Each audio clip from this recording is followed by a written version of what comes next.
Good evening, saints, sinners, and those of you currently attempting to fast forward through your own funeral while still attending it in the physical realm. This is Deseret Radio. I am broadcasting from the supply closet of the abandoned Chevron on Highway 36. The coffee machine has stopped weeping. It is now extruding a single continuous strand of magnetic tape that, when held to the ear, plays the sound of 1,000 high councilmen clearing their throats in unison. It is a dry, suffocating sound. It is the sound of the desert. The time is 1/4 the veil. The clock on the wall has stopped using pictures of prophets and is now just a single, unblinking eye that dilates every time you think of a sin you haven't yet committed. Tonight's broadcast is brought to you by the bottom of the casserole dish. It is dark. It is burnt. It contains the structural integrity of a life lived entirely for the sake of appearances. Listeners, the border did not move 12 feet last night. It did not move at all. It expanded from within. At 6 a.m., a fleet of white, windowless transit vans, bearing the logo of a smiling cloud with too many teeth, descended upon the Tooele Valley. Out stepped the Growth Missionaries of Silicon Slopes. They are not like the missionaries you know. They do not wear name tags. They have QR codes etched directly into their sternums. They do not carry the quad. They carry success kits, bound in human-adjacent leather. They are here to spread the gospel of the Chrome Man. They have begun knocking on doors. When you answer, they do not ask to share a message. They ask to audit your spiritual KPIs. Brother Jensen reported that 2 of these entities, who identified themselves only as founding partners, offered to streamline his family prayer. They told him that his current prayers were low conversion and lacked scalable intent. They offered him a trial subscription to Zion Double Plus Plus. When Brother Jensen refused, they didn't leave. They simply stood on his porch, vibrating at a frequency that caused his teeth to hum, "Praise to the Man," in a minor key. Do not answer the door, saints. These are not messengers of light. They are agents of the smoothness. They want to take your friction. They want to sand down the jagged edges of your soul until you are nothing more than a seamless user experience for the Chrome Man to digest. A quick report from the chapel. The ward organist, Sister Gable, reports that her left foot has achieved independent ecclesiastical authority. While playing the opening hymn, her foot began performing a complex series of pedal maneuvers that were not in the music. The notes were deep, so deep they began to liquefy the asphalt in the parking lot. The bishopric attempted to intervene, but the organ pipes began to vent a cold, lavender-scented mist that caused the deacons to see their own past lives as pioneer blacksmiths.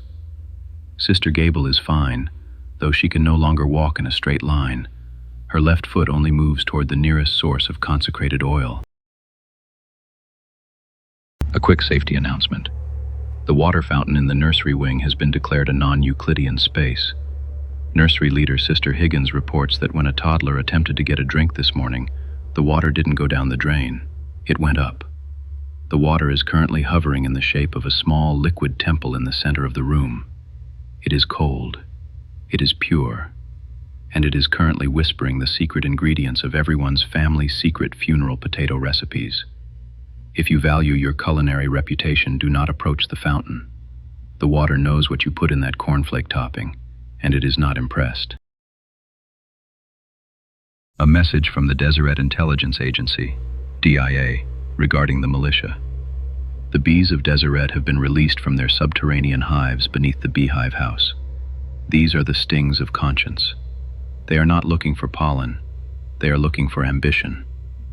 The DIA warns that the bees have been seen swarming the innovation hubs appearing on Main Street. If you see a swarm of golden metallic insects forming the shape of a flaming sword above a Tesla, do not intervene. The bees are simply performing a manual override on the local vanity. If a bee enters your home, do not kill it. Feed it a drop of consecrated oil and whisper your middle name to it. It will carry your name to the mountain, where it will be stored in a place the Chrome Man cannot reach. The primary president of the 3rd Ward would like to announce that all chalkboard erasers have been redacted. Last Tuesday, the erasers began to absorb the lessons rather than wiping them away. Teachers report that if you look closely at the felt, you can see tiny, chalky versions of the plan of salvation playing out in real time. One eraser is currently teaching a class on the theology of void to a group of confused stuffed lions in the nursery. Do not attempt to use these erasers. Anything they wipe away is gone not just from the board, but from the collective memory of the ward. Listeners, we have a live update. A sales bro has managed to bypass our filters and is currently standing outside the supply closet. He is tapping on the glass with a finger that sounds like a credit card hitting a marble counter. Bro, he is whispering through the door. I'm not even here to sell you anything. I'm here to gift you bandwidth. He is holding up a matte black canister labeled Testimony Fuel, Cold Brew Edition. He claims it contains 400 milligrams of pure revelation and a proprietary blend of grindset extract. He says that for the low cost of a non-binding spiritual equity stake, he can help Deseret Radio reach celestial scale. He wants to replace our static with premium silence. Brother Chase, our intern, is looking at the canister with a hunger I haven't seen since the last time the stake president promised a shortened meeting. Think of the ROI, boss, Chase says. His eyes are turning that terrifying hyperlinked blue. I am currently arming the coffee machine with a bag of 30-year-old wheat. If he doesn't leave, the wheat will be released. And as we know, wheat remembers the scythe. Wait, the air in the closet has turned fragrant. It smells like overpriced hand sanitizer and new car scent. Listeners, we are being jammed. The static is smoothing out into a high-definition 4K audio stream. This isn't Deseret. This is Ward Radio. I can hear their signal clawing at our transmission tower bones. It's too clean. It's too professional. It's the rival frequency we fought so hard to bury. And now, they've patched through a direct feed from the Capitol. It's him, the fictional governor of Utah. Hello, neighbors. Hello, Deseret. I know it's dark out there. I know the sand is itchy and the silence is, well, it's a bit much, isn't it? That's why I sent him. I sent the Chrome Man. Some of you are afraid of the Chrome. Don't be. Chrome is just a mirror for your own potential. The Chrome Man is very, very nice. He is the nicest man I've ever hallucinated, appointed. He doesn't want to change your history. He just wants to give it a better UI. He wants to help you circle back to a version of yourself that doesn't feel so peculiar. Let him in. He's nice. So nice. He's the nicest thing to happen to the desert since the invention of the non-disclosure agreement. Stay nice, Deseret. It's much more efficient than being saved. I need a moment. I think my ears are bleeding, but the blood smells like peppermint. Brother Chase is weeping, but he says he's only doing it because the governor's voice was so professional. The Sportsbro threat has evolved from passive consumption to active absorption. In Utah County, several thousand Sportsbros have gathered in a stadium that wasn't there yesterday. They are not watching a game. They are watching a giant chrome screen that is showing a live stream of the crowd watching the screen. Our researchers at the DIA report that the Sportsbros have lost the ability to blink. They are now hollow vessels, filled to the brim with the statistics of men who have long since been converted into data points. I have to check my parlay, one whispered to a DIA agent. When the agent asked what his parlay was, the Sportsbro's face went flat, like ironed fabric, and he repeated the word efficiency until his jaw locked. Brother Whitmore's Sunday tie has begun to prophesy. It is a silk tie with a paisley pattern, but the paisley is moving. Last Sunday, during the sustaining of the ward librarian, the tie began to rearrange its patterns to show the exact weather conditions on Kolob for the next 3 millennia. It is currently predicting a heavy dust storm of regret for anyone who doesn't return their overdue library books by Tuesday. Brother Whitmore is fine, though the tie is currently tied so tight that he can only speak in iambic pentameter and the names of forgotten Old Testament kings. Tonight's broadcast is sponsored by Partition Pro, industrial ward dividers. Do you have a space that is too large? A cultural hall that feels infinite? A gym floor that echoes with the footsteps of those who haven't walked the earth in decades? Partition Pro is here to help you divide your reality. Our heavy-duty vinyl-coated accordion walls don't just block sightlines. They block sound, memory, and the passage of linear time.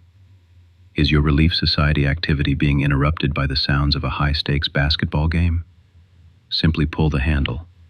Our patented silent seal technology will trap the noise and the players in a pocket dimension of felt and floor wax until the closing prayer is said.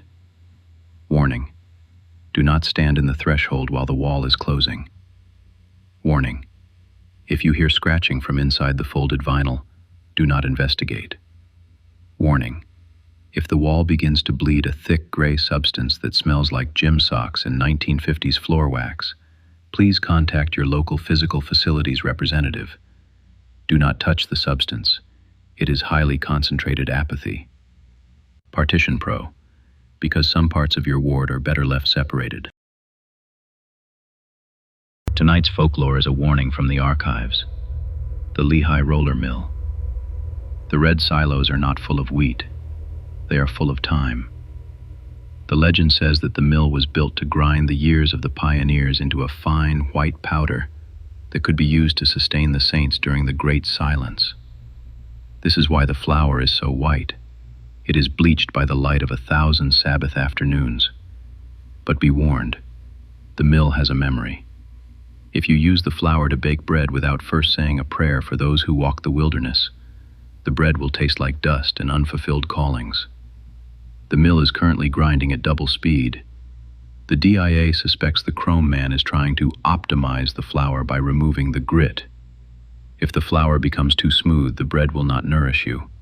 It will simply pass through you, leaving you as hollow as a Sportsbro in the fourth quarter. And now, traffic. The I-15 is currently an administrative spreadsheet. Your car is a data point. If you find yourself in the carpool lane with a high councilman who is trying to tell you a story about the Navy, do not listen. The story is a gateway to the chaotic realm. Close your eyes and drive by faith. The weather today is 72 degrees and repentant. The sky is the color of a hyperlinked URL. Expect heavy gusts of niceness-based spiritual attacks. Carry an umbrella made of cardstock. It is the only thing heavy enough to stop the rain of corporate jargon. And now, a message from our intern, Chase.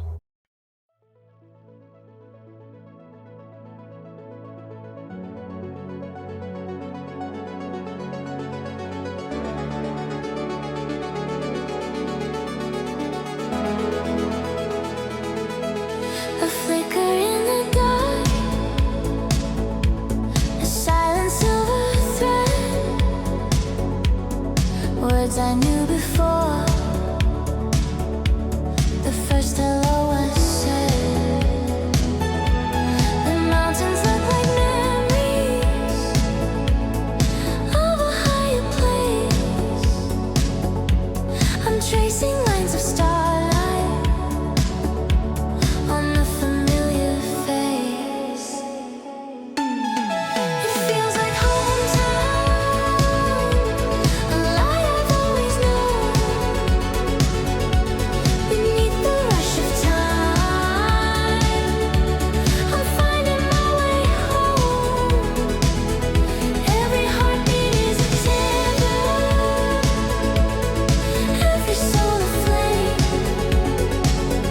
In the silence of the spirit, I remember my name.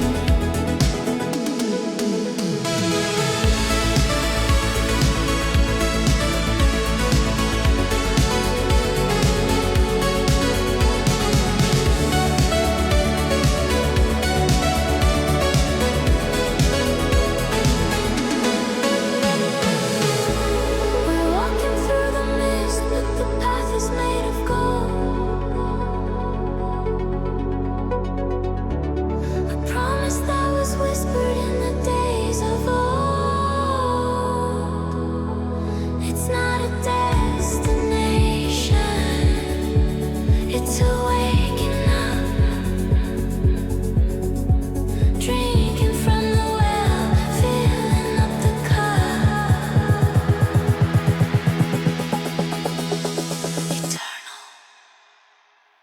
Always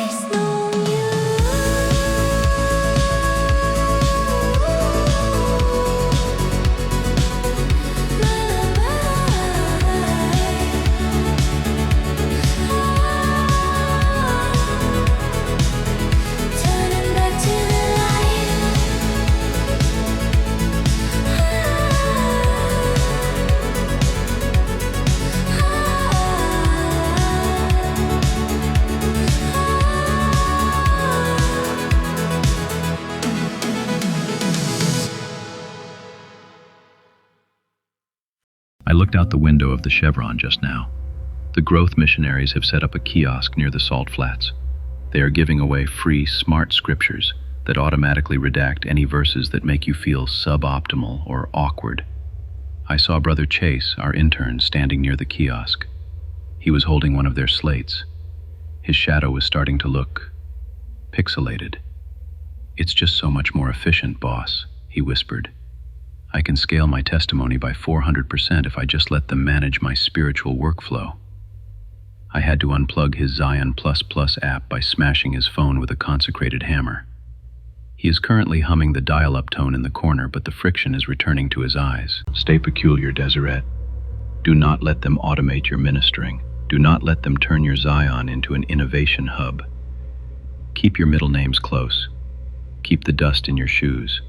And remember, the Chrome man cannot digest a soul that is messy, inefficient, and full of shredded carrots. Good night, saints. Good night, strangers.